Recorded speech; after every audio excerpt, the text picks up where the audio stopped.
প্রিয় পঞ্চম শ্রেণীর ছাত্রছাত্রীরা, ইতিমধ্যে জানো বিভিন্ন স্কুলে পরীক্ষা শুরু হয়ে গেছে। তো যেসব স্কুলে পরীক্ষা হয়েছে তাদের কাছ থেকে একটা কোশ্চেন পেপার আমি তোমাদের দেখাচ্ছি। তো দেখো, তোমাদের এবারে 30 নাম্বারের পরীক্ষা আছে পঞ্চম শ্রেণী, এবং তোমাদের সেটা থাকবে 1 ঘন্টা সময়, অর্থাৎ 1 ঘন্টার মধ্যে তোমাদের 30 নাম্বার কমপ্লিট করতে হবে। তো চলো প্রশ্নপত্রগুলো দেখে নিই কী কী প্রশ্ন এসছে সংস্থা প্রশ্নপত্রে। তো প্রথমে দেখো, তোমাদের সঠিক উত্তর নির্বাচন 6টা এমসিকিউ প্রশ্ন তোমাদের দেওয়া থাকবে।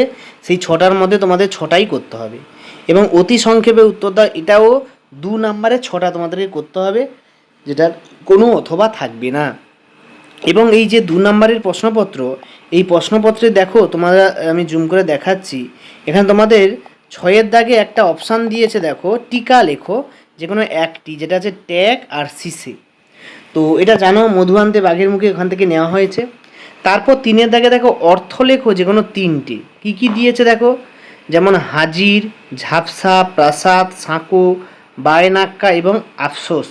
তো এটা জানো তোমরা প্রত্যেকে, যারা যারা পড়েছো তারা অবশ্যই জানবে। এরপরে দেখো কী কী দিয়েছে, 4-এর দাগের প্রশ্নপত্রগুলো আমি দেখাচ্ছি। তো 4-এর দাগের 3 নাম্বারের একটা দিয়েছে লিঙ্গ পরিবর্তন করো, এদের মধ্যে 6টা, অর্থাৎ প্রতিটা হাফ নাম্বার করে, যেমন ভদ্রলোক থেকে ভদ্র মহিলা, অধ্যাপক থেকে অধ্যাপিকা, পূজনীয়া থেকে পূজনীয়, গুণবান থেকে গুণবতী, বাঘ থেকে বাঘিনী, গিন্নি থেকে কর্তা, কবি থেকে মহিলা কবি। এই হচ্ছে তোমাদের প্রশ্ন। এবং শেষে দিয়েছে দেখো 5 নাম্বারে একটা প্রশ্ন দিয়েছে যে গরমের ছুটি জানিয়ে বন্ধুকে একটা চিঠি লেখো, অর্থাৎ সে একটা চিঠি দিয়েছে 5 নাম্বারে। তোমরা প্রত্যেকেই চিঠি শিখেছো, সেই অনুযায়ী করবে।